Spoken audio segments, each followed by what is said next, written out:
సాగర్ నుంచి ఏపీకి నీటి తరలింపు ఇది జరుగుతున్నటువంటి తంతు. మా ఏపీ నుంచి విడిపోవడానికే ప్రధాన కారణం నీటిదే.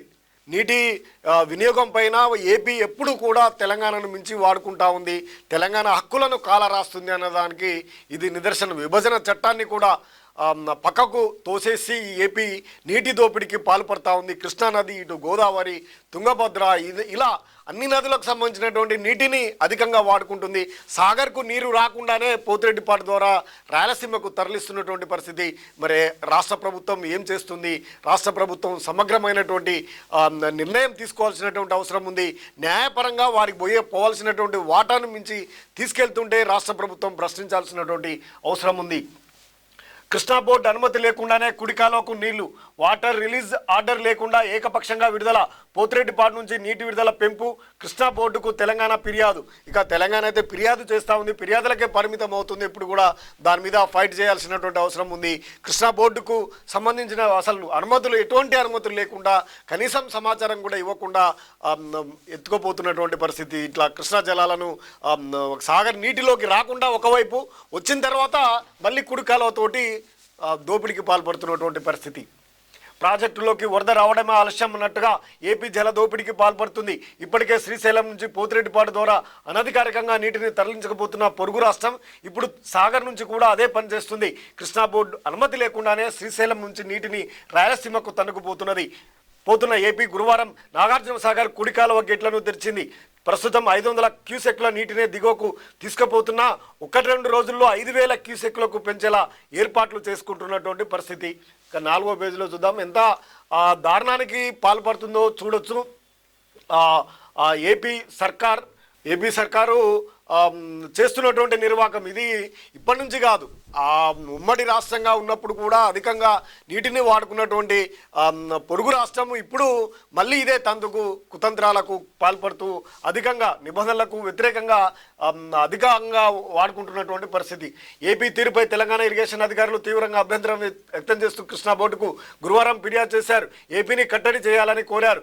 ఏపీ పునర్విభజన చట్టం ప్రకారం శ్రీశైలం ప్రాజెక్టును ఏపీ నాగార్జున సాగర్ను తెలంగాణకి నిర్వహించాల్సి ఉంటుంది. కానీ ఏపీ మాత్రం కుటీల ప్రయత్నాల్లో భాగంగా మన అధికారులతో గొడవకు దిగి సాగర్ కుడికాలువ భాగాన్ని ఆక్రమించుకున్నది. అప్పటి నుంచి తనకు కావాల్సినప్పుడల్లా కుడికాలువ గేట్లను ఆపరేట్ చేస్తున్నది. ఈ ఏడాది ఫిబ్రవరిలో సాగర్ నీళ్లు డెడ్ స్టోరేజ్కి చేరిన నీటి తరలింపు ఆపలేదు. తాజాగా సాగర్ పూర్తిగా నిండక ముందే జలాలను దిగువకు తరలించుకుపోతుంది. కనీసం కృష్ణా బోర్డుకు సమాచారం ఇవ్వకుండానే ఏకపక్షంగా నీటిని వెళ్ళడాన్ని తెలంగాణ ఇరిగేషన్ ఆఫీసర్లు తప్పుపడుతున్నారు. సాగర్ను మాకు ఇవ్వండి, నాగార్జున సాగర్ డ్యామును పర్యవేక్షించేందుకు తమకు అనుమతి ఇవ్వాలని తెలంగాణ అధికారులు కృష్ణా బోర్డును కోరారు. ఈ మేరకు తాజాగా బోర్డుకు సాగర్ ప్రాజెక్టు అధికారులు లేఖ రాశారు. గత అసెంబ్లీ ఎన్నికలకు ముందు అర్ధరాత్రి వేళ ఏపీ అధికారులు డ్యాంలోని 13వ నెంబర్ వరకు ఉన్న గేట్లను ఆక్రమించుకున్న సంగతి తెలిసిందే.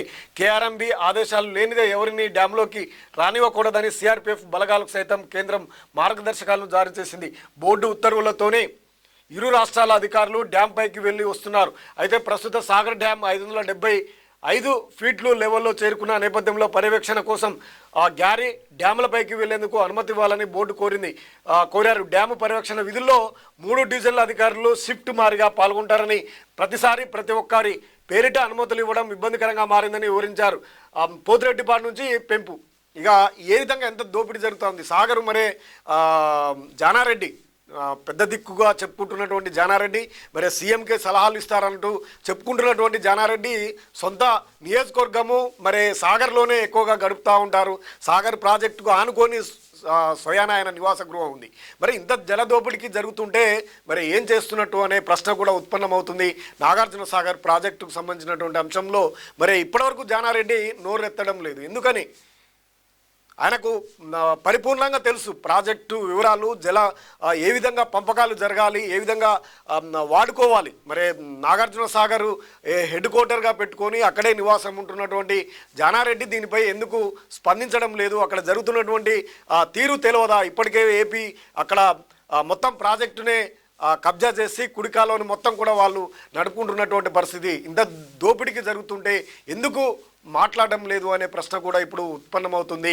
జానారెడ్డి వెంటనే స్పందించాలి. ఎందుకంటే ఆయన సొంత నియోజకవర్గం నాగార్జున సాగర్ ఎండిపోతే ఆయన నియోజకవర్గంలోనే ఈ పరివాహక ప్రాంతం అంతా కూడా కృష్ణా పరివాహక ప్రాంతం అంతా కూడా ఇబ్బందికరమైనటువంటి పరిస్థితి.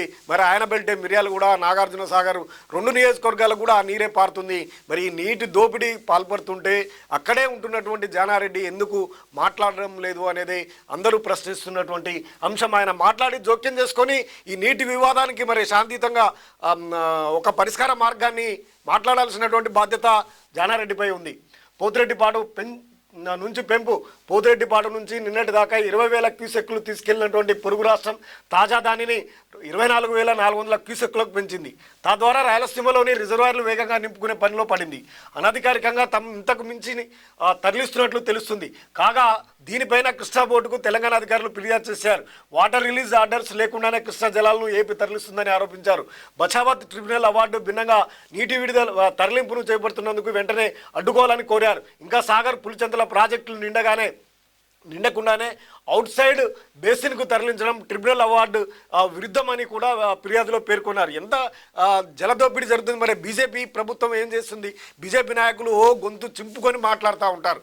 తెలంగాణకు ఇంత జలదోపిడీ జరుగుతూ ఉంటే ఏపీ ప్రభుత్వము బీజేపీకి సపోర్ట్గా ఉంటున్నటువంటి నేపథ్యంలో అండతోటే, కేంద్రం యొక్క అండతోటే ఇది జరుగుతూ ఉంటే తెలంగాణ బీజేపీ నాయకులు నిజమైనటువంటి జల దోపిడీకి దోషులు, వారే మాట్లాడాల్సినటువంటి అవసరం ఉంది. ఇంత దారుణాతి దారుణంగా జరుగుతున్నటువంటి జల దోపిడీపై జలం లేని జీవం లేదు. ఈ జలాలను కాపాడుకోవాల్సినటువంటి అవసరం ఉంది. ఈ జల దోపిడీపై బీజేపీ స్పందించాలి, ముఖ్యంగా జానారెడ్డి స్పందించాల్సినటువంటి అవసరం ఉంది. వీటికి పరిష్కార మార్గం శాంతి దూత అయినటువంటి మరి జానారెడ్డి ఈ శాంతి జల దోపిడీకి ఎందుకు సమాధానం చెప్పాల్సినటువంటి అవసరం అయితే కనిపిస్తుంది.